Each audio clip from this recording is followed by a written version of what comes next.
Vamos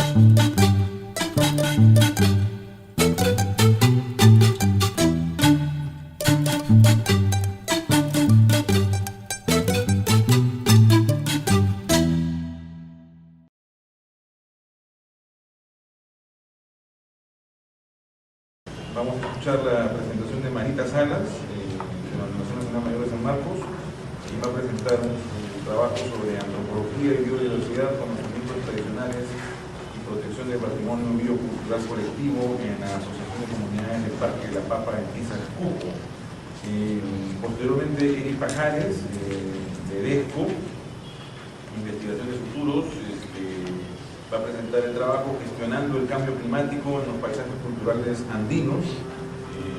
Ha conversado con Marta Hildebrand y ha puesto como subtítulo Futuribles y Futurables para la construcción de una política pública, para la adaptación, para la construcción de una política pública para la adaptación al fenómeno global en los años. Y posteriormente presento a los comentaristas. Tenemos un comentarista de lujo, Rosa Morales, profesora de Economía de la Católica y actualmente directora nacional de Cambio Climático de MINAM, y Carlos Arnillas, de la Universidad Nacional Agraria de La Molina. Así que cada ponente tiene 20 minutos y comenzamos entonces la sesión. Marita. Agradecer a Sergio por la oportunidad de poder estar acá y compartir las ideas de mi trabajo con ustedes. Agradecer a todos los integrantes de la mesa por todos los comentarios de cortes constructivos que van a dar a mi trabajo, y también mi agradecimiento y mi recuerdo a mi profesor en San Marcos, Carlos Iván de Gregorio. Vemos aquí el título, que ya lo mencionó Manuel, y debo empezar señalando que este es un estudio exploratorio. Es decir, voy a presentar más bien una descripción de la evolución del enfoque de la diversidad biocultural y la construcción del concepto de patrimonio biocultural colectivo a partir de la información que he recogido, producida por la experiencia de la Asociación de Comunidades del Parque de la Papa. Engarzando muy bien a la sesión anterior de muy temprano, donde hemos estado tocando los temas justamente de los desafíos, de esas conversaciones o dificultades que hay entre las tribus, como estaban conversando los compañeros. La diapositiva, por favor.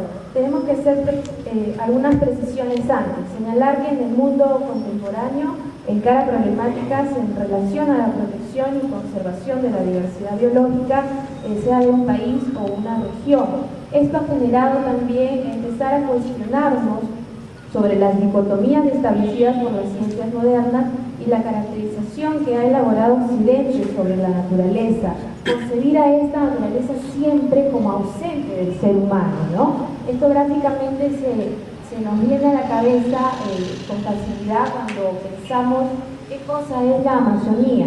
Siempre nos viene a la cabeza verde, selva, bosque, lagunas, ríos, pero no hay personas. Se la concibe o todavía se la concibe así, ¿no?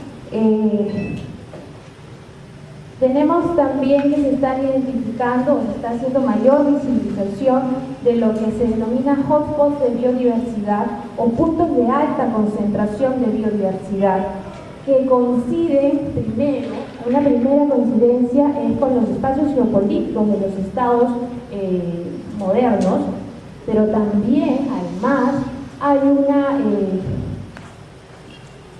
coincidencia con los territorios de los pueblos indígenas en estos puntos de alta concentración de biodiversidad. Teniendo estas consideraciones, es necesario proponer entonces un nuevo marco conceptual, una nueva configuración de la relación cultura y naturaleza, justamente en el sentido de intercambiar los aportes, entrar en un diálogo disciplinar, ¿no? La siguiente, por favor. La siguiente diapositiva. Entonces, este nuevo marco conceptual propone a la diversidad biocultural como un concepto más complejo e integrador que busca ampliar los límites disciplinarios del estudio de la biodiversidad.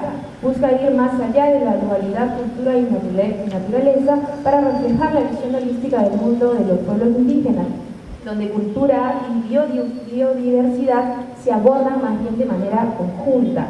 Esto implica además el reconocimiento de los derechos colectivos de estas poblaciones, así como ampliar la definición de su patrimonio. Ya no solo a sus conocimientos tradicionales, a las culturas, que podría ser lo más evidente, sino también ampliarlo hacia sus recursos biológicos de sus territorios tradicionales. Esta suma de componentes es lo que se está denominando patrimonio biocultural colectivo de los pueblos indígenas. La siguiente, por favor. Para acercarnos a la conceptualización de la diversidad biocultural, quiero referirme a los aportes del antropólogo francés Philippe Descola a partir de su propuesta de la antropología de la naturaleza. Descola señala que existe un naturalismo antropocentrista que Occidente ha construido. Este naturalismo también denominado como una cosmología de dos planos, es decir, que existe una separación dicotómica entre naturaleza y cultura. Entonces, este naturalismo es una de las varias clasificaciones ontológicas que existen, señala Descola, en el mundo y que operan automáticamente a través de la interiorización de juicios cotidianos o formas de ver el mundo. En este caso, el naturalismo es la forma de ver el mundo de Occidente. Entonces, ¿qué es el naturalismo como esta conceptualización del mundo, como esta manera de ver el mundo? Después la explica como una coexistencia entre una multiplicidad de culturas y una única naturaleza, presuponiendo una discontinuidad, dice, de las interioridades o esta aptitud cultural, esta capacidad de reflexión entre ambos planos. Eso es lo que la separa, pero sí reconoce que existe una continuidad, pero más bien material y genética, que está sustentada en la evolución darwiniana, básicamente. Entonces, esto hace que sea exclusivo del mundo no natural, es decir, de la cultura. El poseer es justamente esta reflexividad, la hace merecedora de ser sujeto del derecho. Por tanto, esta ontología excluye el derecho al conjunto de todo lo no humano, a la naturaleza, y por tanto al conjunto de humanos concebidos como exóticos o marginales según la forma de ver el mundo de Occidente. Esta discriminación ontológica del naturalismo, como la denomina Descola, ha sido padecida entonces por lo humano marginal en su momento, representada por los pueblos indígenas en contextos colonizadores, pero también ha sido y es ejercida sobre la alteridad definida por este sistema de identificación. El antropólogo francés señala que desde finales del siglo XX se evidencia el desgaste de esta cosmología en la creciente preocupación frente a los efectos de la acción humana sobre el medio ambiente o entorno humano, y se evidencia también en la ampliación justamente del derecho al mundo natural ahora como sujeto jurídico, ¿no? Expresado en el derecho otorgado a los animales, a los organismos vivos, a las plantas, entre otros. La siguiente, por favor. La siguiente. Tenemos entonces la diversidad biocultural se presenta como una perspectiva totalizadora que aborda las relaciones de los seres humanos y su entorno, más allá del naturalismo. Estas relaciones son entendidas como conocimiento expresado y como una serie de instancias, comportamientos, actividades y actuaciones en un ambiente determinado. Si puedes seguir dándole clic antes de... Ahí nomás. Se considera así que el entorno ambiente es todo lo que rodea a un organismo, incluidos otros organismos, y donde las relaciones cognitivas que unen a los seres humanos con este entorno dan paso a la construcción de categorías que permiten identificarlo. De esta manera, la diversidad cultural forma parte de la trama de la diversidad biológica, teniendo una red de relaciones bioculturales entre ecosistemas, y los modos de habitar y de representar, pero también de identificar justamente estos escenarios naturales. La siguiente, por favor. Justamente Una vez que ya hemos tenido un primer avance conceptual sobre la diversidad biocultural, también hay un proceso de institucionalización muy extenso, muy estudiado. El balance de la mañana en la parte sobre el convenio sobre la diversidad biológica ayuda a aclarar este tema. Hay mucho trabajado, no hay mucho tiempo, se profundiza a algo más devenir normativo en el texto, la versión escrita. Y aquí lo importante es señalar que, por ejemplo, hay un marco normativo a nivel de la normativa de la comunidad internacional, de CAMUMAS en este caso, el desarrollo de legislaciones nacionales. Esto es lo que ha propiciado.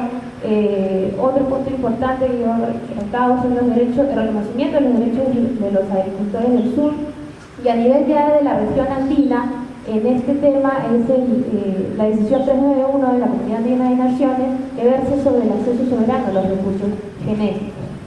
Lo importante de todo este proceso de institucionalización del enfoque de la diversidad biocultural es que todos estos mecanismos basados en la protección de conocimientos tradicionales de propiedad intelectual responden a los legítimos derechos de estos pueblos por haberlos desarrollado, mantenido y heredado durante generaciones, y se respalda además en los derechos establecidos por el Convenio 169 de la OIT y en la Declaración de los Derechos Humanos de los Pueblos Indígenas. La siguiente, por favor. Y obviamente en el Perú también hay estos antecedentes sobre la institucionalización del enfoque de la diversidad biocultural. También hay mucho material que decir sobre esto. Básicamente se lo ve como un antecedente en relación a protección de conocimiento tradicional, el proyecto ICGB, por sus siglas en inglés, que es el proyecto del Grupo Cooperativo Internacional de Biodiversidad. Lo más saltante a recoger acá es que es una experiencia de titularidad y negociación de los conocimientos tradicionales de los pueblos indígenas de la Amazonía, específicamente con una transnacional farmacéutica. Tenemos también el segundo elemento que es importante, y también se señaló en la sesión anterior de la mañana, es que el reglamento de la Ley de Conservación y Aprovechamiento de la Diversidad Biológica define a las zonas de agrobiodiversidad. Esto es lo más rescatante, y lo define como espacios agrícolas conectados con elementos culturales. Es decir, que existe una interacción entre los factores naturales y humanos, precisando que estas zonas no podrán dedicarse a fines o objetivos diferentes a la conservación y mantenimiento de las culturas indígenas, asociando a este concepto la diversidad genética contenida en los cultivos nativos y también a la cultura asociada a estos cultivos. La siguiente, por favor.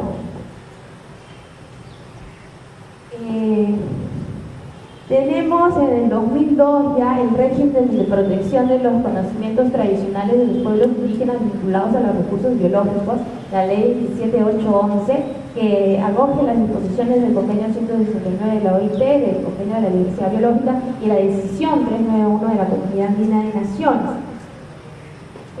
señalado por el derecho ambiental como un régimen jurídico de protección sui generis o especial para los conocimientos tradicionales de los pueblos indígenas. Y esta ley aborda el tema de la protección de los conocimientos tradicionales, en tanto los derechos colectivos se confieren a estos pueblos no por la acción del gobierno, sino por la sola existencia del conocimiento mismo, gracias, como señala su artículo primero. Bueno, debemos mencionar también que está la Comisión Nacional de Prevención de la Biopiratería en el Perú, que está enmarcada en el trabajo ahora de la Iniciativa Andina Amazónica de Prevención de Biopiratería, que trabaja la protección del conocimiento tradicional asociado. Hay una de las organizaciones justamente realizadas por Manuel Ruiz del 2010. Justamente yo cito a Manuel Ruiz señalando que desde el derecho ambiental toda norma intenta reflejar y regular sobre supuestos generales de una realidad concreta. Esta idea sirve para comprender el devenir normativo del caso peruano en materia de protección de conocimientos tradicionales asociados a la biodiversidad a partir de los consensos alcanzados en la comunidad internacional. Justamente Manuel Ruiz señala como ejemplo de ello que la ley 27811 diseñó su contenido, la del 2002, diseñó su contenido a partir de la experiencia en materia de licencia de uso y compensación económica, el antecedente del proyecto ICBG, el que veíamos en la diapositiva anterior del año 96, y también parte del diseño de esta ley, la experiencia en las prácticas de registro local del conocimiento tradicional asociado a la biodiversidad realizado en el Parque de la Papa. Es aquí donde se hace el encarce. Esta última experiencia aporta también, a través de la construcción del concepto de patrimonio biocultural colectivo, a las iniciativas para el reconocimiento y el establecimiento de un régimen internacional de protección de zonas de agrobiodiversidad. La siguiente, por favor. Tenemos entonces la propuesta biocultural del Parque de la Papa, ubicado en el distrito de Pisa, en la provincia de Calca, en Cusco. El parque agrupa desde el año 98 a 6 comunidades campesinas para promover el uso de manera conjunta y alcanzar un beneficio colectivo respecto a las 400 variedades o más, que corregirán los paperos acá presentes, que nombran y conocen sus pobladores. Se considera a esta experiencia como una de las primeras iniciativas, si no la primera, iniciativa en el Perú de manejo y protección local de recursos genéticos y conocimiento tradicional sobre salud, alimentación y agricultura por parte de los pueblos comuneros. El proyecto se administra por la Asociación de Comunidades del Parque de la Papa, que cuenta con una junta directiva integrada por el presidente en ejercicio de cada una de las 6 comunidades, que son Zacacas, Chahuayquiré, Cuyo Grande, Pampayacta, Paruparu y Amán. La asociación ha desarrollado todo ese trabajo a partir del trabajo con 2 instituciones. La primera es la Asociación para la Naturaleza y el Desarrollo Sostenible, ANDES, y la otra es el Instituto Internacional para el Medio Ambiente y el Desarrollo. Con sus siglas en inglés es el IIED. Obviamente no se puede dejar el trabajo desde un inicio también del Centro Internacional de la Papa en este proyecto. ¿Sí? La siguiente, por favor. Ahí está. El Parque de la Papa protege y administra el patrimonio biocultural colectivo de las 6 comunidades, aplicando los principios de dualidad, reciprocidad y equilibrio, a través de un manejo conjunto de los recursos bioculturales como régimen colectivo de propiedad consuetudinaria. Para ello se identifican estos principios locales con el objetivo de indagar, por ejemplo, cómo son aplicados a la distribución de beneficios, qué tipo de normas existen en relación a la redistribución de la riqueza, y cómo resuelve la comunidad el robo de recursos por parte de terceros.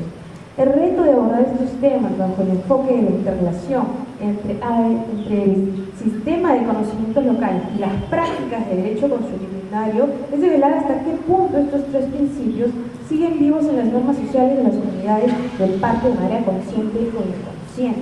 Un ejemplo que proponen en el proyecto es, por ejemplo, analizar el contenido de los estatutos para ver si hay algo que rescatar en este sentido. La siguiente, por favor. La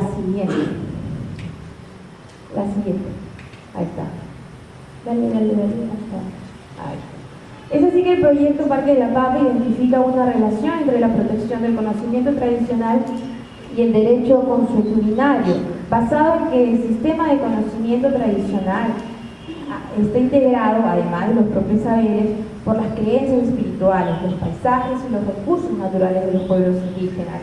En este sistema de conocimientos tradicionales entra en interrelación con el derecho consuetudinario, con el sistema, con las normas consuetudinarias. Esta interrelación va a contribuir a generar y sostener el consentimiento, plantea la experiencia del parque, al regular las prácticas de uso y de acceso a los recursos, donde las más beneficiosas las regulaciones más beneficiosas se convertirían en costumbres establecidas a manera de modelos o leyes. Desde este enfoque se explicaría la dinámica de una autorregulación, limitando el uso excesivo de los recursos naturales, el uso de pesticidas, la caza en ciertas épocas, etc.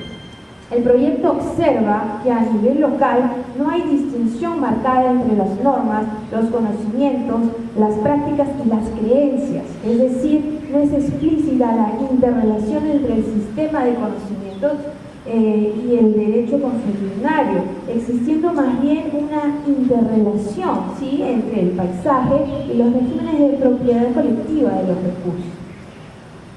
La meta del proyecto es generar un proceso de reaprendizaje que genere un plan de vida para la administración sostenible del patrimonio biocultural colectivo,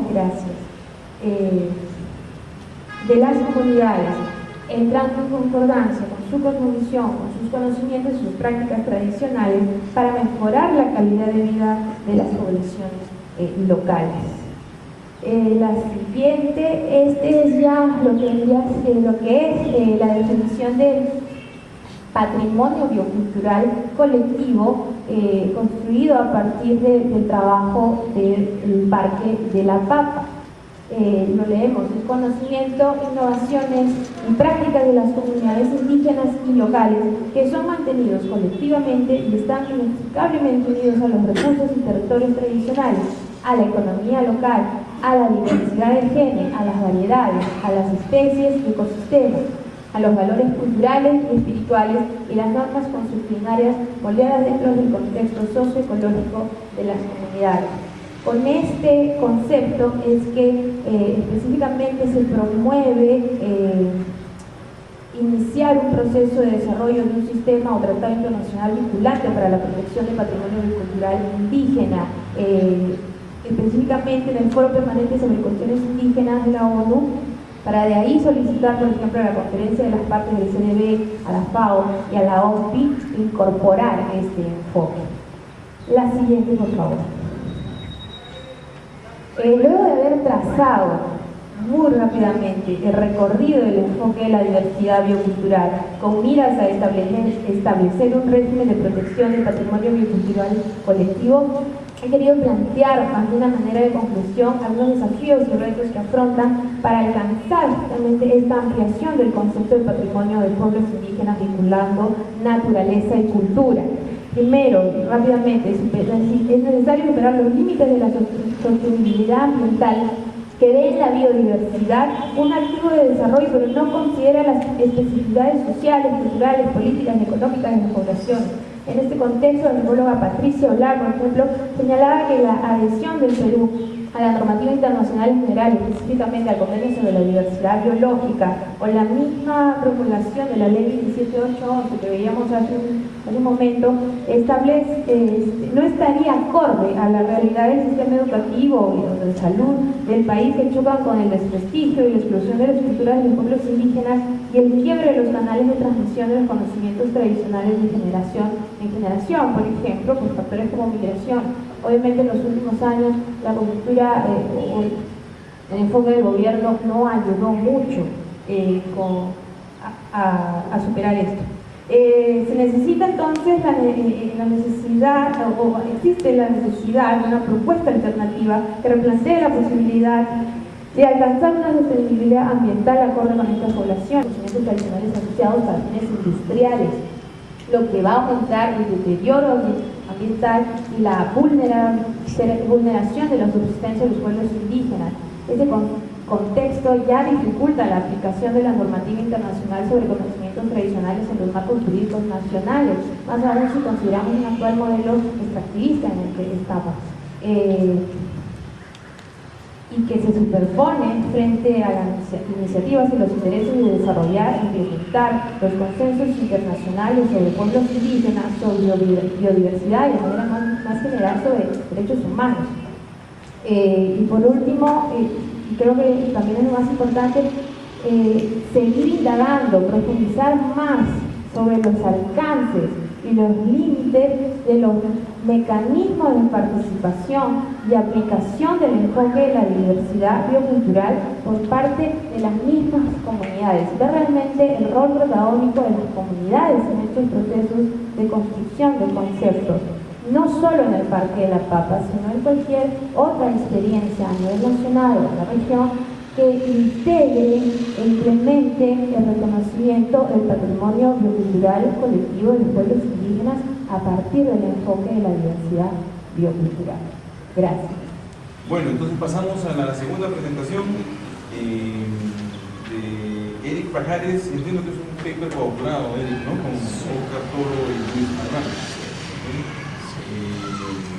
sobre la gestión del cambio climático en los paisajes culturales andinos, la construcción de una política pública para la adaptación al fenómeno global en los Andes. ¿Tienes 20 minutos, Eric? Compartiendo las preocupaciones sobre lo que acontece en el planeta, ¿no? Sin embargo, el panel intergubernamental de cambio climático y la propia Convención Marco de Naciones Unidas señala que este cambio climático global, a diferencia de los otros que vive el planeta, se produce por una interferencia antropógena peligrosa en el sistema climático. Y esas evidencias son contundentes. Siguiente, por favor. A ver, desde la perspectiva ecológica, hay una evidencia de que la economía, las instituciones sociales y el ambiente están ya fuera de balance, ¿no? Hay una transgresión de los ecosistemas y esta obsesión con el crecimiento económico y la expansión de las economías nos está llevando a una pérdida de flexibilidad. Tanto ese desbalance como esa pérdida de flexibilidad generan una tensión que es básicamente la tensión ecológica y social, y el cambio climático global es una expresión de esa crisis y de esa tensión. Siguiente, por favor. Y para poner en evidencia que estas reflexiones van más allá de catastrofismos o finmundismos, el propio secretario general de las Naciones Unidas, Ban Ki-moon, en una conferencia sobre el clima, decía que los científicos han sido acusados durante muchos años de ser alarmistas, pero los verdaderos alarmistas son los que dicen que no podemos permitirnos iniciar una acción contra el cambio climático porque eso ralentizaría el crecimiento económico. No tienen razón, dice Ban Ki-moon, el cambio climático podría desencadenar un desastre masivo. De hecho, este cambio climático antropógeno es 30 veces más rápido que el último que vivió el planeta, cuando hace varios millones de años la temperatura se incrementó en 0.5 grados centígrados sobre el promedio terrestre. Siguiendo. Y bueno, y esta tensión ecológica y social lo que está generando es una crisis ecológica planetaria. Algunos consideramos que la crisis ecológica del planeta es una cara de la moneda y que la crisis financiera internacional es otra cara de la moneda, que es parte de la complejización del sistema mundo o de economía mundo que estamos viviendo.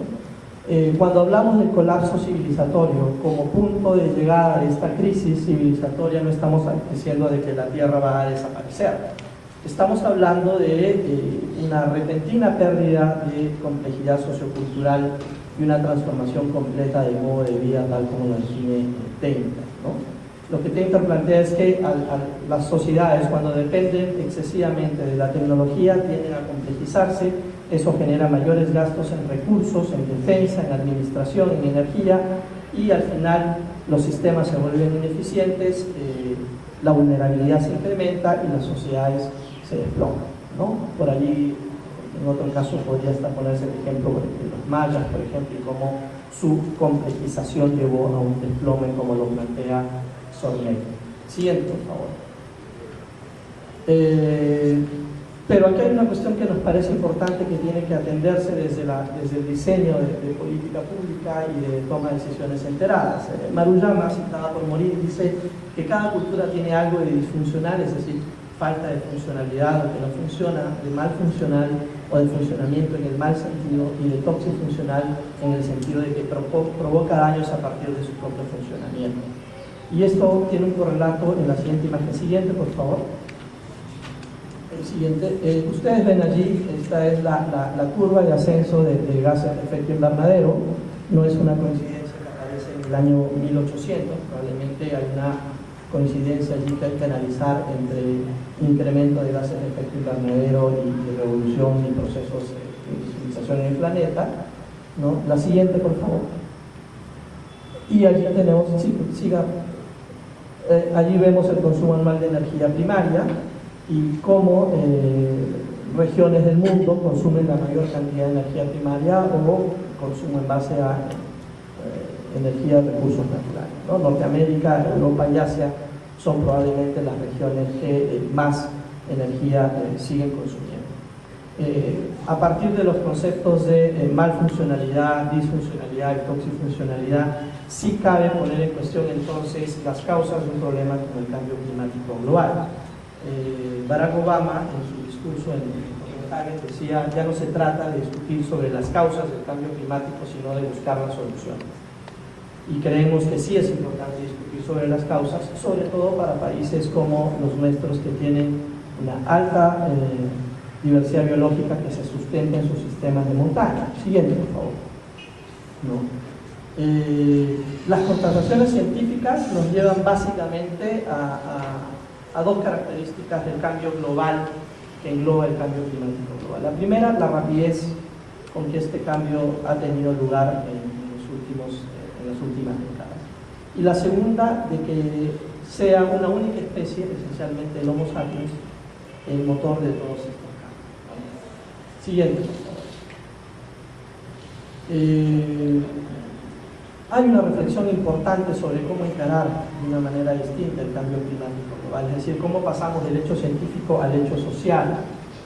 Y un autor como Broder lo que señala es que no se encontrarán soluciones al cambio climático si no invertimos tiempo en cambiar la cultura y los valores por los cuales tomamos e implementamos nuestras decisiones. Siguiente, por favor.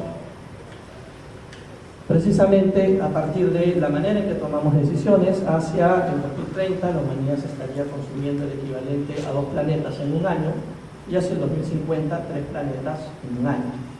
Consecuentemente, esto pone en cuestión el modelo de crecimiento global, ¿no es cierto? Y pone en cuestión incluso el concepto de capitalismo sustentable. El capitalismo ha logrado superar la relación dialéctica capital-trabajo, pero no está encontrándole la respuesta a la relación capital-naturaleza. Es decir, si se sigue consumiendo a este ritmo los recursos naturales del planeta, la base del sistema mismo de producción entra en crisis, ¿no? Siguiente, por favor. Entonces, a partir de esto surgen algunas preguntas. ¿Cómo el Perú, un país altamente megadiverso, con una alta diversidad cultural, como ha señalado Marita hace un momento, puede encarar los efectos del cambio climático global? ¿Cuáles son las perspectivas que tenemos? ¿Cómo construimos políticas públicas? ¿Cómo tomamos decisiones? Siguiente, por favor. Ahí no se va a ver, pero bueno, Lovelock es uno de los que sigue las corrientes de ecología profunda, lo que plantea es que hay que salvar zonas de montaña, ¿no? Que esos son los ecosistemas críticos y las zonas de los polos. Siguiente, por favor. Y Carlos Monge, este año, a inicios de este año, en el Congreso Nacional de Educación, que organizó el Foro Educativo, decía: el Perú rural del siglo XXI tiene como una característica central estar altamente amenazado por el cambio climático global. Intercambiábamos unas comunicaciones con Carlos y en efecto los Andes están altamente amenazados, pero también son altamente resistentes y altamente resilientes. Entonces esa es una cuestión que hay que tomar en perspectiva para el diseño de políticas públicas. Siguiente, por favor. Siguiente, por favor. Ahí podemos ver, estos son el atlas de los ecosistemas de los Andes del norte y del centro. Siguiente, por favor. El Perú tiene el 52% de esos ecosistemas estratégicos, es decir, es el centro pivote de los países andinos. Siguiente, por favor. Y en términos de hotspot, el Perú está en el centro del hotspot más importante de biodiversidad, ¿no es cierto?, a nivel del planeta. Siguiente, por favor. Y podemos ver allí cómo a nivel de todos esos pisos hay gestión cultural de montañas. Es decir, hay una cultura que está gestionando constantemente el paisaje, convirtiéndolo en un territorio geografiado culturalmente. Siguiente, por favor. El Perú además posee el 71% de los glaciares tropicales del planeta. Siguiente, por favor. Y como señala el Banco Mundial, nuevamente en una coincidencia con Lovelock, estos ecosistemas son los más afectados. Es decir, el Perú está poniendo mucho en riesgo a partir del fenómeno global. Siguiente, por favor. Las vulnerabilidades ya las conocemos. El Centro Tyndall de Inglaterra ha señalado que Perú es el tercer país más afectado por el cambio climático global de Honduras y Bangladesh. La mitad de la población sigue siendo pobre, hay una alta vulnerabilidad a la agricultura al cambio climático global, básicamente en las zonas rurales altoandinas. Tenemos problemas para generar hidroenergía, hace poco hubo un problema de abastecimiento de energía en la zona norte del país. Tenemos la mayor cantidad de población en costa, donde hay menos agua, ¿no? Y al mismo tiempo ser megadiverso significa un alto riesgo a partir de lo que estamos exponiendo si no tomamos medidas. Siguiente. Bueno, hemos perdido casi 600 kilómetros cuadrados de masa glaciar. Antes perdíamos 9 metros de masa glaciar, hace 2 décadas, hoy perdemos 20 metros anuales de masa glaciar. Siguiente, por favor. Esas son las zonas críticas de riesgo frente al cambio climático. Eso es un mapa en 2004 del Consejo Nacional del Ambiente, ¿no? Donde ya se tiene un diagnóstico preliminar de por dónde pueden venir las situaciones críticas. Siguiente, por favor. Este es un dato muy importante, que es uno de los aportes de DESCO en Salinas Aguada Blanca. Antes, en el 86, se tenía aproximadamente 5.245 hectáreas de espejo de agua. Hoy, al 2008, los datos actualizados arrojan menos de 1.800 hectáreas de espejo de agua, producto del cambio climático. Siguiente, por favor. Como ustedes ven allí, esta es la zona del Colca. Todos esos sistemas de minería dependen de sistemas glaciares que están teniendo problemas. Consecuentemente, eso significa una aceleración y un quiebre en los sistemas alimentarios locales, en la agricultura tradicional, probable migración, debido a la carencia de agua. Siguiente. Vemos cómo se va comportando el proceso de glaciación en la zona sur del Perú, específicamente en la zona del Colca y Arequipa, Chachán y Pichu Pichu. Hay un decremento consistente de la masa glaciar y eventualmente impactos en la agricultura tradicional. Siguiente, por favor. Y ahí podemos ver cómo del 84 al 96 el Mijmi, el Chucura y el Ampato, esos son datos del Programa Regional Sur de DESCO, han venido perdiendo masa glaciar progresivamente. Siguiente, por favor. Hasta casi llegar a la fusión glacial, que es el punto previo a la desaparición. Siguiente. En este escenario, en este escenario altamente complejo, como señala Carlos Monge, hay una serie de respuestas que se vienen dando. Siguiente. Siguiente, vamos a ir más adelante. Los factores clave para la adaptación al cambio climático global en los Andes se sustentan en 3 niveles. Primero, los sistemas de conocimiento tradicional, que incorporan todas las estrategias de conservación del sitio y la biodiversidad, pero también sistemas de predictibilidad del tiempo y clima, todo lo que es el conocimiento astronómico. La propia institucionalidad comunal altiplánica, John Earls le llama software social, lo que va dinamizando las respuestas, y las propias estrategias de resiliencia que ya se vienen implementando. Siguiente, por favor, vamos a pasar muy rápido. En temas de, por ejemplo, sistemas de conocimiento tradicional y agroastroclimatología andina, siguiente, por favor, hay un conocimiento consistente respecto de sistemas de observación y lectura preventiva del tiempo y clima a partir del posicionamiento de centros de observación a lo largo de las montañas. Siguiente, por favor. Lo que les decía, el monolito Sechin es una muestra de que hace 3.000 años, probablemente un poco más, estos sistemas venían funcionando. Esto fue registrado por Manopón en 1615. Siguiente, por favor. Sí, hay un sistema de observación de la Vía Láctea que se sustenta básicamente en la identificación de las imágenes a partir del polvo estelar, a diferencia de digamos, la astronomía occidental. Siguiente, por favor. Eso que nosotros vemos allí es la Vía Láctea. Siguiente, por favor. Y esa es la interpretación de la Vía Láctea en la cosmología, ¿no? Siguiente. Las Pléyades siguen teniendo un rol importante en el planeamiento agrícola andino. Pléyades o Folja, que significa almacenamiento de depósitos. Siguiente, por favor. Esta es una referencia muy interesante de Gary Orton, donde refiere cómo en Misminaya, en una comunidad, cuando conversaban con un niño sobre qué pasaba en la comunidad, por qué discutían tanto sobre los problemas de lluvia, y miraban las Pléyades, el niño, Orton le pregunta al niño, ¿por qué miran tanto las Pléyades? Y él le dice, porque queremos vivir, ¿cierto? Lo que implica una relación muy intensa entre la observación de cielos y el planeamiento agrícola. Siguiente. Ustedes ven allí ese primer cuadro, cuando las Pléyades están luminosas, hay agua y se planifica el territorio de una manera y los cultivos de una manera. Siguiente, por favor. Cuando las Pléyades están medias borrosas, se planifica el territorio de otra manera debido a la ausencia de agua. Siguiente, por favor. Este es un estudio de etnoclimatología publicado en América Científica en el 2002. No es un examen que se le toma a las comunidades respecto de su conocimiento, sino esencialmente una constatación de cómo el conocimiento tradicional sigue teniendo vigencia y efectividad en la alta montaña andina. Cuando las estrellas son luminosas hay buenas siembras, hay buenas cosechas. Cuando las estrellas están oscuras o no aparecen, las cosechas no son buenas. Siguiente. Y allí vemos una diagramación de cómo el conocimiento predictivo de tiempo y clima, observando los astros, sigue teniendo una importancia fundamental en los Andes africanos. Siguiente. Todo esto se dinamiza por un software social que es la institucionalidad social. Siguiente, por favor. Vamos a pasar eso rápidamente porque creo que eso va de suyo. Siguiente, por favor.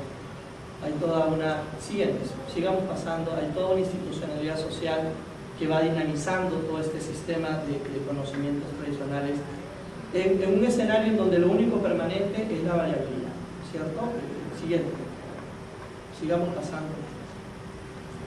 Y si se trata de un problema fundamental como el del agua, estas son estrategias de siembra y cosecha de agua. Este es un estudio que hizo sistematización de Jaime Llosa para Concitec sobre experiencias de siembra y cosecha de agua, todo eso es artificial y construcción humana, a partir de esa institucionalidad que hemos visto. Siguiente, por favor. Esto es en Lepeña, en la zona norte del Perú. Siguiente, por favor.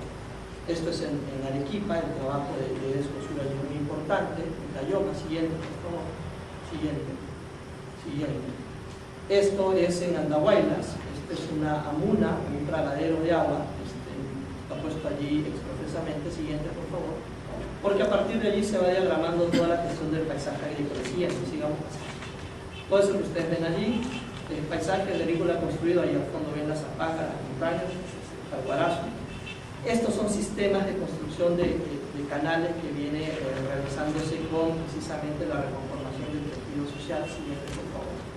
Para resolver, siguiente, sigamos pasando, para resolver un tema como el del estrés hídrico en las montañas andinas. Ahí ven ustedes la recuperación de sistemas de minería, y esto se parece mucho, ¿no es cierto?, a lo que hemos visto hace un tiempo en Yukon. Siguiente, por favor. Esto es reconformación de tecnología de andenes, reconformación de tecnología de andenería. Allí vemos cómo, eso lo vemos en Machu Picchu, cómo tiene que tener un ángulo de inclinación. Siguiente, por favor. Y esta es la mejor expresión de la gestión de un paisaje cultural en un escenario de cambio climático, ¿no? Siguiente. Siguiente. Ahí nos vamos a quedar. Básicamente quiero concluir señalando lo anterior nomás, que digamos, hay un fenómeno global en curso que es altamente complejo, que se despliega sobre un territorio como el andino, que es altamente complejo, que como dice Carlos Monge, el Perú rural está altamente amenazado por el fenómeno global, pero también hay una ruralidad que es altamente resistente y resiliente. Empezar con el trabajo que acabamos de ver, solo porque tengo las notas aquí adelante, luego. Bueno, una primera cosa es que voy a ir a algunos temas bien concretos y después quizá creo que puedo llegar a una cosa un poco más general. En el otro caso voy a ir a revés. Haces unas definiciones de adaptación y mitigación que me parece son un poco confusas en la página 5, creo que hay que revisarlas. Hay cosas que son adaptación y la definición de mitigación, no debería tener ningún problema. Luego haces una discusión sobre si en el Perú el tema de la adaptación debe o no debe ser importante, ¿no?, respecto a la mitigación. ¿No se escucha? ¿No se escucha? Ya. Entonces, aquí voy a decir algo que he dicho antes. Esto no tiene nada que ver con que ahora yo esté desde 2 semanas y pico en el Ministerio del Ambiente. Creo que el tema de la adaptación es un tema muy importante en el Perú y que ha sido reconocido sobre todo por desde la sociedad civil desde hace ya varios años, ¿no? Entonces creo que hay un consenso en que el tema de la adaptación es muy importante y me parece bien relevante que eso se reconozca, que hay muchas actividades, hay muchas iniciativas que se están haciendo desde la sociedad civil y en muchos de los casos con apoyo del sector público. Luego también una cosa pequeñita sobre, en algún momento tratas sobre la definición de riesgo y pones, aquí sí mi sesgo de economista me da esta libertad, pones riesgo, pones amenaza por vulnerabilidad, ¿no? Cuando en realidad de lo que se trata es que es una función de, ¿no? O sea, no necesariamente estás multiplicando si eso es lo que quisiste decir, si no lo es, disculpa, pero creo que es mejor ponerlo de otra manera. Y luego hay aquí viene un tema quizá un poco más de fondo, que es, hay un momento en el texto en que se habla de la hipótesis de trabajo, ¿no? Que está en su página 28, un poco adelante del texto. Me parece que por un tema quizá metodológico de presentación debe ser un tema que va al inicio porque es lo que motiva un poco tu investigación, ¿no? Donde se dice que, bueno, no recuerdo bien si la pusiste no sé si la llegaste a poner, es que la ampliación de acciones concertadas de sustentabilidad a pequeña escala a través de las redes de organización social de las montañas andinas propicia la sostenibilidad a escalas mayores, ¿no? Etcétera, y sigue, ¿no? Entonces, me parece que eso metodológicamente viene ahí antes, ¿no? Porque uno lee el texto pero no sabe muy bien a qué va.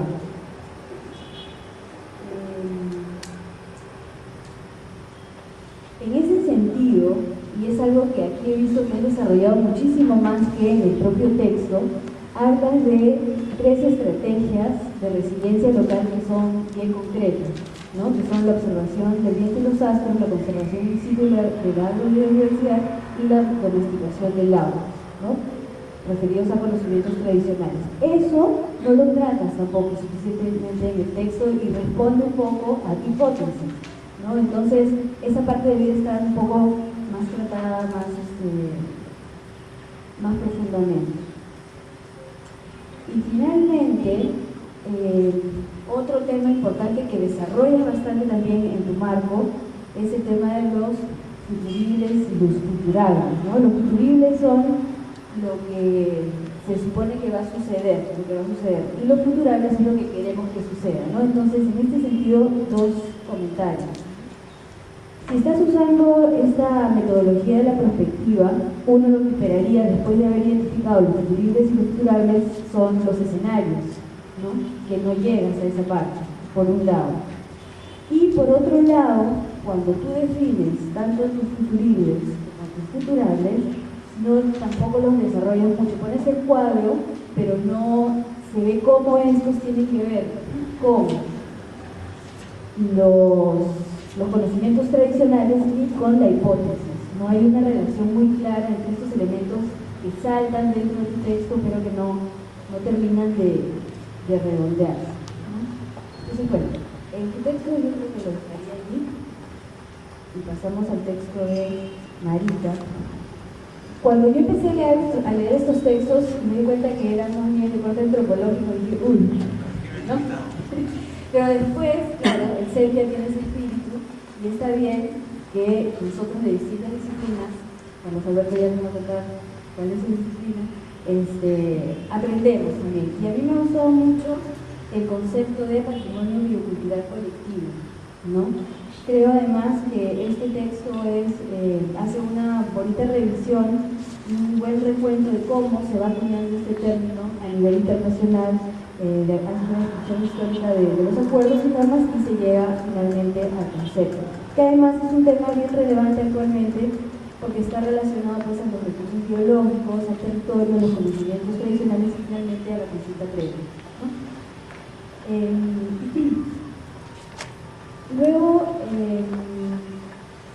hay también, y aquí también viene mi sesgo, ¿no? Desde la economía, hay un momento en que dices que la diversidad biológica no debiera ser percibida como una mercancía, ¿no? Efectivamente, pero sí quizá como un provisor de bienes y servicios ambientales, ¿no? En el sentido de que son un capital natural, un patrimonio natural, como que tú mencionas en tu texto, ¿no?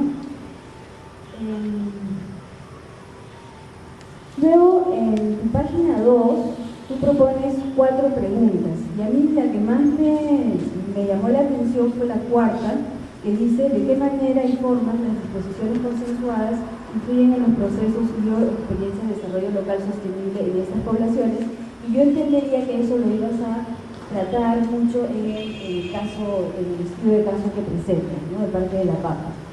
Entonces, en ese sentido, cuando haces el recuento de esta experiencia, no desarrollas, creo, suficientemente. En la mañana se ha mencionado que hay mucha bibliografía al respecto, y sin embargo en tu texto hay una referencia bibliográfica, ¿no? Entonces creo que puedes hablar con el profesor Tapia y él te puede orientar en ese sentido, me parece, porque además una cosa que yo esperaba, por ejemplo, ver era cómo este concepto de patrimonio cultural, biocultural colectivo tiene que ver con el antes y el después del manejo del recurso en esta experiencia, ¿no? Eso. Y ya finalmente existe un marco metodológico que se llama los sistemas socioecológicos, ¿no? Que Elinor Ostrom toma desde las ciencias naturales y lo incorpora a un análisis más de ciencias sociales. Ese marco es bien relevante cuando se trata de estudiar recursos de uso común, como este caso me parece, porque en este caso comunales vivienda.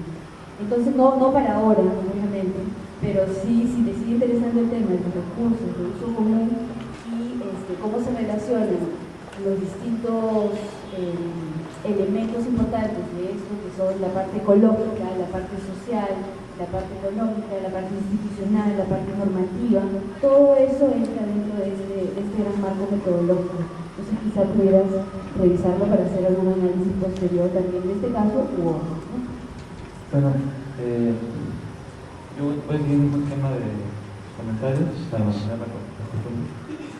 Y hablando de costumbre, bueno, también contaré un poco yo de dónde vengo para, dado que hay todo un tema antropológico, definir también una línea me parece que es una buena práctica. Yo soy biólogo, entonces en lectura que hago esos textos y los comentarios ven un poco desde mi experiencia como biólogo, ¿no? Además vengo trabajando en temas de cambio climático. Entonces, hay un primer tema es qué tan... Creo que es bueno un comentario para los dos, creo que es decidir un poco más para quién se escribe el documento, porque eso ayuda un poco más a saber qué formas de comunicarse van a ser las que el lector va a estar familiarizado y va a poder leer, y esto particularmente, digamos, es un poquito más difícil el caso de Marisa, porque es bastante más en el sentido de la redacción, un poquito más densa en el sentido de la antropología, que pareció, por lo menos yo creo que como biólogo. En el caso del documento de Eric, conocí un poco más los temas. Una primera sugerencia muy concreta y es, si partes definiendo dos términos que son muy poco usados, pon la definición lo antes posible, para que la gente sepa a qué te refieres con futurismo y futurable. Recién la primera definición o sugerencia de definición aparece en la página 5 del documento. Entonces, recién ahí uno empieza a decir, por ese lado, hacia ahí se va a tratar de definir. Y de hecho ahí no aparece la definición formal. En general, en el documento, que no recoge todo lo que tú has presentado, incorporado cosas que no están en el documento, hay toda la primera parte que es una revisión bibliográfica, en la cual, bueno, en algunos puntos discrepo, elementos como que el ambiente ya está fuera de balance. Yo diría que los sistemas no se plantean, pero los sistemas están dentro de un balance, es decir, los lógicos de los sistemas permanentes están fuera de balance, están justamente en dinámica permanente de cambio. Y eso un poco como que no sé, puedo dar una exposición un poco más de conceptos por ahí. Pero sí me llamó la atención de que en esta parte, en la cual justamente estás hablando o estás haciendo una revisión sobre toda la construcción de escenarios, no se recoja, por ejemplo, como no me pareció que se recogía todos los ejercicios del IPCC sobre construcción de escenarios climáticos futuros. Se plantea una especie de dicotomía en el texto entre un grupo de gente que está como que no recoge la interacción entre los ecosistemas, el ambiente y los procesos sociales, y sin embargo hay un conjunto de bibliografía que es súper relevante, que recoge este tipo de interacción y que parte justamente de entender el cambio climático como un proceso socioeconómico, y es desde la construcción de modelos socioeconómicos que luego se construyen un modelo climático. O sea, el modelamiento climático futuro, lo que se hace ahorita es parte del modelamiento socioeconómico, y eso no parece acá. Y de hecho los 4 escenarios, familias de escenarios, grandes familias de escenarios del IPCC, creo que también un poco se construyen sobre la lista de los futuribles estables. Es decir, los escenarios A1 y A2 son básicamente los futuribles, si quieren en sus términos, mientras que los escenarios B son los futurables, los más deseables. Eso, por ejemplo, podría ser incorporado y no queda recogido acá.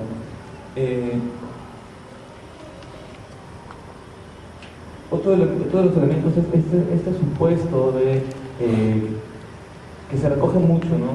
Que se comenta, por ejemplo, cómo los saberes tradicionales actuales, existentes, que se han construido sobre siglos de experiencia, se plantea como que es un elemento clave para desarrollar la relación al futuro. Y mi primera pregunta es, ¿las condiciones climáticas futuras son similares o comparables a las pasadas? Porque si no lo son, ¿qué tanto podemos seguir basando nuestra adaptación, nuestro desarrollo futuro en un conocimiento que se construyó en condiciones distintas? Si las condiciones climáticas del futuro son 3 o 4 grados Celsius por encima del promedio histórico de los últimos 30 años, pero comparables a lo que ocurrió hace 100, uno diría, ok, sí. Pero si tenemos que irnos más allá de 5.000 o de 10.000 años, ya no, ni siquiera había gente en la zona. ¿De acuerdo? Creo que sí es relevante plantearse a qué tan comparables son los contextos en los cuales se desarrolló ese conocimiento tradicional, para ver si ese conocimiento tradicional, tal como existe ahora, va a ser relevante para poder mantenernos adaptados en el futuro.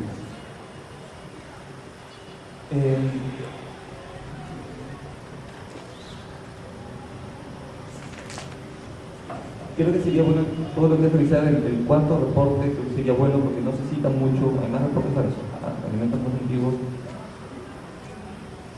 Y un poco ya más, yendo más a la parte ya de la propuesta, también un poco coincido con lo que planteaba Rosa, era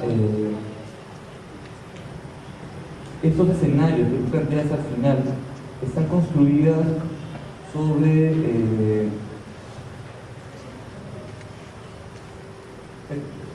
un trabajo, planteas básicamente un escenario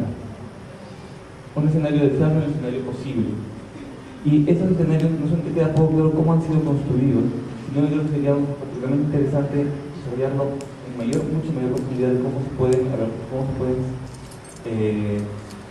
construir y solamente incorporar las distintas posibles construcciones de escenarios posibles futuros. Bueno, creo que paso a la pregunta, Marita. En el caso de Marita, yo creo que ahí mi primera pregunta es, se discute mucho esta distinción entre lo humano y lo humano como lo cultural, ¿no? Y el documento de la protección de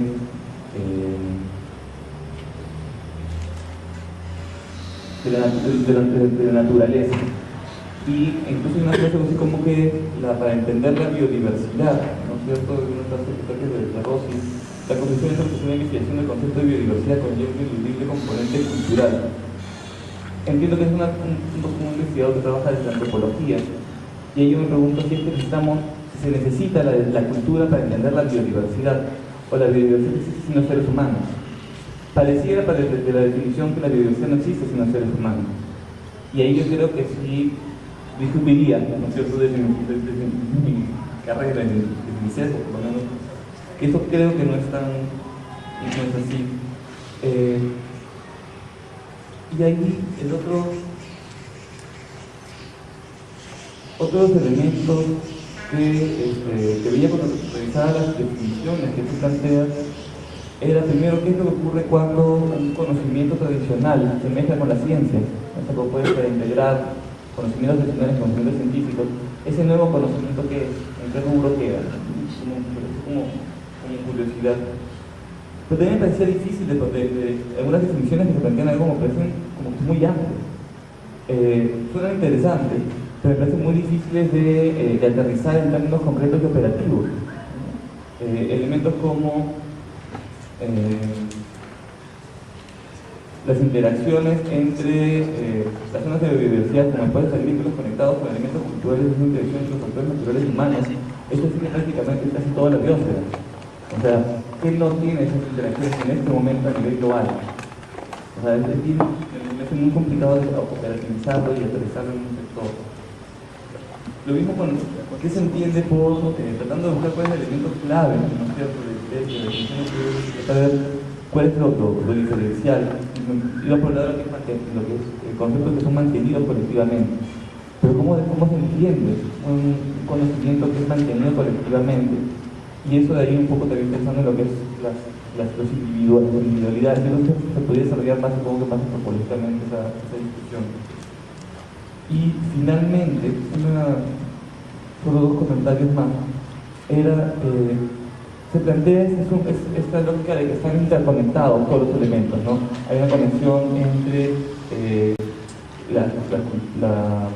los valores, las normas, los elementos culturales, el paisaje, todo está interactuando. Y yo me pregunto en términos ya operativos de generación y de adaptación, ¿no? Esto no los vuelve menos flexibles. Desde el constructivismo creo que la percepción es un sistema cerrado. El emisor tiene valores y funciona en función a un sistema, y el receptor tiene otra escala de valores. Entonces, allí esa reproducción del conocimiento frente a dos actores de la misma comunidad, o dos actores, uno de la comunidad y uno externo, entonces probablemente las conclusiones a que lleguen ambos es diferente. De repente esa parte habría que trabajarla. Podría sustentar un poco la propuesta sobre cómo se adapta una comunidad a este tipo de cambios. Luego, también retomando lo que dijo Carlos, ¿no? Hay un cambio en el conocimiento, hay un cambio en las percepciones, y esta adaptación es un cambio a estos nuevos escenarios. En consecuencia, el conocimiento también cambia. Caracterizar esos cambios sería interesante, que nos daría una mayor luz sobre qué procesos económicos, sociales y culturales están viviendo en estas comunidades. Y lo que me llama la atención, y de repente es un reto para todos, es repensar la comunidad. Noto en las dos exposiciones que nos hablan de comunidades campesinas y parece que fueran homogéneas, ¿no? Pero habría que repensar ese concepto de comunidad como unidad y ver justamente las diferentes tensiones y conflictos que se reproducen en las comunidades, que no es nada malo, que justo es una dinámica que reproduce la propia comunidad, ¿no? Pero en muchas de las exposiciones, no solamente acá, sino en las anteriores, mostramos a la comunidad como homogénea, y eso tal vez nos limita un poco el análisis. Y además de percibir los cambios a los que están expuestos y cómo reaccionan estas comunidades, estos individuos a los cambios. A ver, lo que me trae a los conflictos socioambientales, los conflictos internos de la comunidad. Lo que pasa también en la Amazonía, que empezaste jugando unos gráficos de la Amazonía, que es otra concepción de comunidad, prácticamente. Me gustaría que respondan sobre la reorientación del conocimiento. Luego, nuevamente en esa óptica de repensar la comunidad, repensar también lo que tú llamas de participación, ¿no? ¿Cómo se dan estos procesos? Yo hice un trabajo junto a Lynn Copin y Etienne Dur sobre el proyecto de agroecoturismo en el Parque de La Pampa, ¿no? Es un concepto externo. Cómo estos conceptos se introducen en las comunidades. No solamente hubo investigación en el Parque de La Pampa en los 80, sino antes ya Jorge Flores estaba allí haciendo o implementando el proyecto de antropología aplicada, Cuando tú vas a una comunidad, sea Cuyo Grande, Cuyo Chico, cualquiera de estas comunidades, es más, los pobladores locales te dicen, cuando no les haces una pregunta correcta, te dicen, señora, le falta esta pregunta, no me has preguntado sobre el cambio, no me has preguntado sobre la adaptación. O sea, el Parque La Pampa es el ejemplo de cómo muchos antropólogos hemos generado cambios en esta, no solamente en el conocimiento, sino en las relaciones de estas comunidades. Entonces, ¿cómo pensar estos conceptos desde la comunidad o desde el investigador? ¿Cómo intentar hacer estos diálogos como hacía Pratec o, por ejemplo, en Bolivia hace Acruco, a partir de estrategias transdisciplinarias, ¿no? Y bajo qué mecanismos se construiría estas estrategias, percepciones, soluciones o diagnósticos de la realidad campesina con una perspectiva transdisciplinaria. Lo que me remite también a retomar el reto para el CEPIA de cómo plantear estas investigaciones multidisciplinarias, que no solamente es juntar a los investigadores de diferentes disciplinas, sino establecer estos diálogos interdisciplinarios a partir de la construcción de un objeto de estudio particular, con métodos construidos particulares y con una epistemología particular, que es justamente lo que Juan Torres en la mañana he planteado, ¿no? Gracias. María. Temas han sido levantados y voy a ser bastante breve, pero el reflejo es que hay mucha necesidad de mantener la biodiversidad y planteo este modelo que a mí me pareció brillante sobre el Parque de La Pampa cuando me encontré con este, y el reflejo sobre lo que dijo Manuel, si fue influenciado por la idea de... Y escuché una ponencia de Sergio Sánchez, el exgerente de Recursos Naturales Militares, que ha sido hace poco destituido. Él presentaba la ponencia y señalaba que hay dos factores.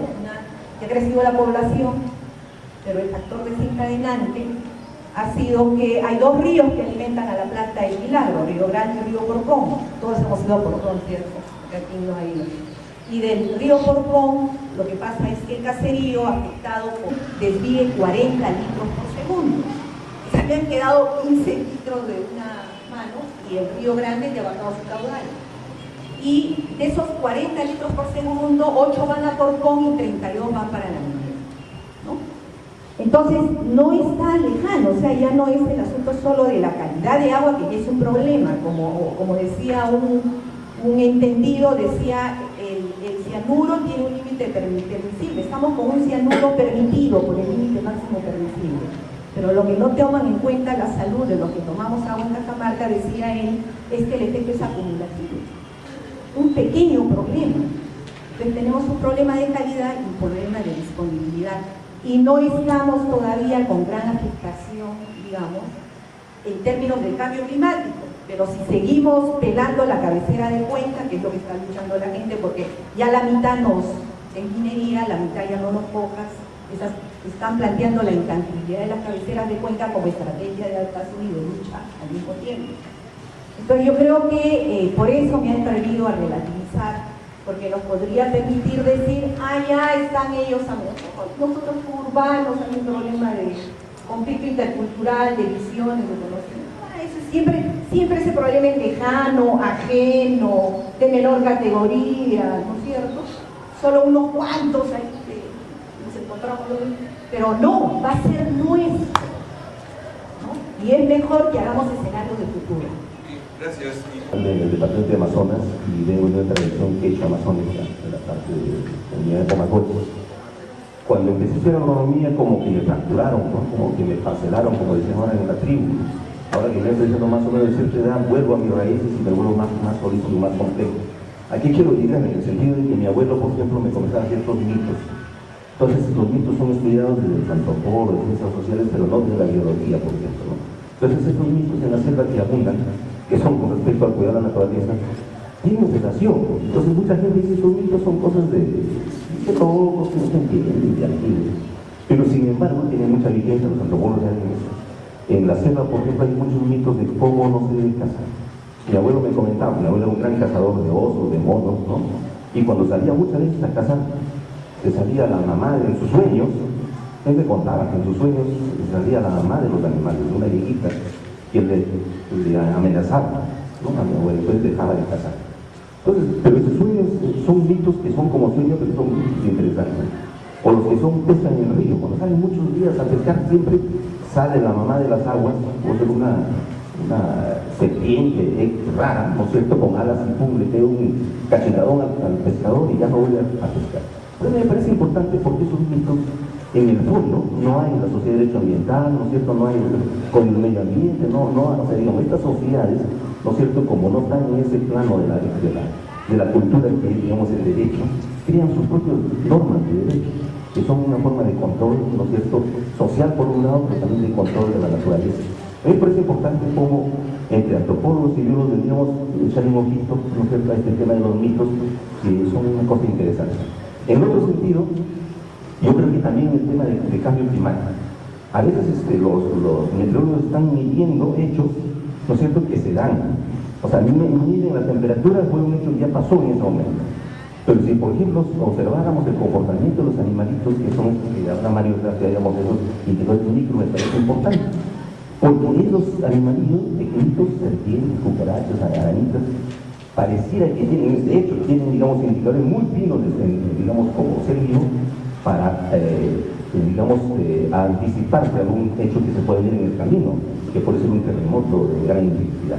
El año 70, yo estaba muy pequeño, comenzaron a salir culebritas por todos sitios, y era la noche, arañas que nunca salían, insectos raros que corrían por ahí, y decíamos, algo puede pasar, algo va a pasar, y en 2 minutitos se vino el terremoto de Aguanar, ¿no? Entonces, son conceptos importantes, creo que hay que retomarlos con fuerza, indicadores micro, por ejemplo, mucha relación biológica, y el tema de los mitos incorporarlos como una forma de control de la naturaleza. Muchas gracias. Hay varias cosas, ¿no? Pero por el tiempo también, sí, una cosa muy general, pero que es importante también, un poco atraviesa también todas las intervenciones que han hecho sobre la presentación que he tenido, que es principalmente, y con eso terminaba también yo mi presentación, esta necesidad, este reto también, por eso lo ponía así, de seguir indagando, por eso decía, eso me incluye a mí en seguir no solo con la experiencia del parque, sino también seguir ahondando justamente sobre los temas que ustedes de alguna u otra manera con sus intervenciones han visto. El tema, como decía Mario Tapia, sobre decirlo, todas las líneas de acción, las actividades que han venido desarrollando en este proyecto, quizá por cuestiones de tiempo también no las he podido exponer con mayor desarrollo, están de alguna manera en el texto, como bien dices, está el restaurante, está un proyecto de agroecoturismo que decía el compañero que ha trabajado ahí, y lo más importante obviamente es los registros de conocimiento tradicional que se ha trabajado en el proyecto a través de la implementación de los TICs, ¿no? Registro audiovisual, este tipo de cosas. Hay también una iniciativa en lo que se refiere al conocimiento y al uso de plantas medicinales. Entonces, es una cuestión muy amplia, muy rica, como decía Mario. Y en general está también el reto, por eso, de seguir ahondando e investigando. Me expuso en la metodología más bien exploratoria de esta primera presentación, ¿no? Y de ahí plantearme a mí y dejar abierto el reto de indagar, como decía también a mí, la cuestión de la participación de los conceptos introducidos o elementos ajenos, si queremos decir, y también esta necesidad de enfrentar o analizar, abordar qué conflictos se generan, qué dinámicas nuevas se generan a partir de este tipo de experiencia. La doctora María habló sobre la repatriación o bueno, repatriación es el término, por decirlo formal, y han utilizado el convenio que hay con el Centro Internacional de la Papa y el Parque para, entre comillas, una devolución de especies o variedades de papas nativas, ¿no? Y bueno, también la responsabilidad marítima. ¿Y qué hacemos después con esto, no? ¿Cómo se aprovecha esto? ¿Cómo se integra esto? Porque al fin y al cabo es el tema grande que está acá es justamente la inclusión que hace que no existe justamente, o no ha existido, o ha sido difícil y ha generado conflictos justamente por esta visión que tenemos separada de la cultura y de la naturaleza, por decirlo de alguna manera. Sobre puntualmente los comentarios de Rosa y de Carlos,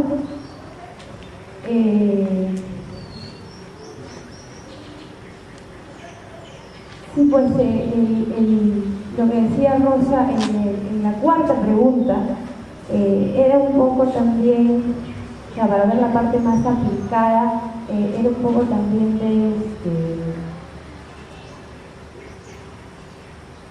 cómo la propuesta de este enfoque en la diversidad cultural puede generar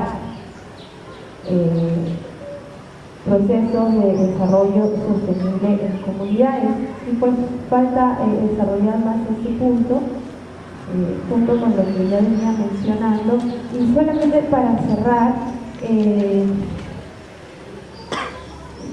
es necesario lo que se viene comentando durante estos días aquí en ANSESIA, esto de superar la unidad de análisis, sobre todo en ciencias sociales. Y creo que yo quizá no lo he expresado, no es mi intención abordar esta experiencia como desde esta mirada clásica del análisis, sino más bien como algo que dijo ayer Mario también, sobre estas reapropiaciones del territorio, y que vendría a ser una reterritorialización, si lo queremos llamar, tanto hay una nueva mirada, y lo que inclusive también decía Remy en el balance sobre que presentó Hernández sobre el giro territorial de las nuevas ruralidades en el país, ¿no?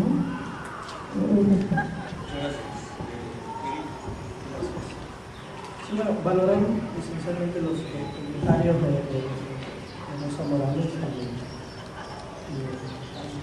Carlos Artigas. Creo que nos van a servir para seguir repensando esto. Sí quiero señalar que en relación a los temas de liquidación y adaptación, bueno, hay una discusión que básicamente en qué le ponemos el acento, ¿no? Un país que pone el 0.4% de gas de efecto invernadero con la poca inversión pública que se hace en gestión pública del cambio climático, y tiene que tener una priorización, es decir, lo uno no niega lo otro. Quería precisar también que las reflexiones, a partir de lo que señalaba Carlos, de cómo escribimos respecto de quién nos lee, es básicamente un enfoque alternativo lo que estamos planteando, ¿no? Que parte de las reflexiones de la ecología política, ¿no? De la ecología profunda. La ecología política lo que intenta esencialmente es incorporar a la política el tema ambiental, y hay una discusión sobre el tema redistributivo, ¿no? En relación al tema de la racionalidad de los sistemas de saberes tradicionales, es decir, si estos sistemas de conocimiento pueden tener alguna, digamos, aporte para, digamos, situaciones que se han presentado distintas en el pasado. Lo que es tradicional de los sistemas de saberes es la manera de reinterpretar los procesos y los tiempos, es decir, hay una manera de crear y recrear constantemente, ¿no?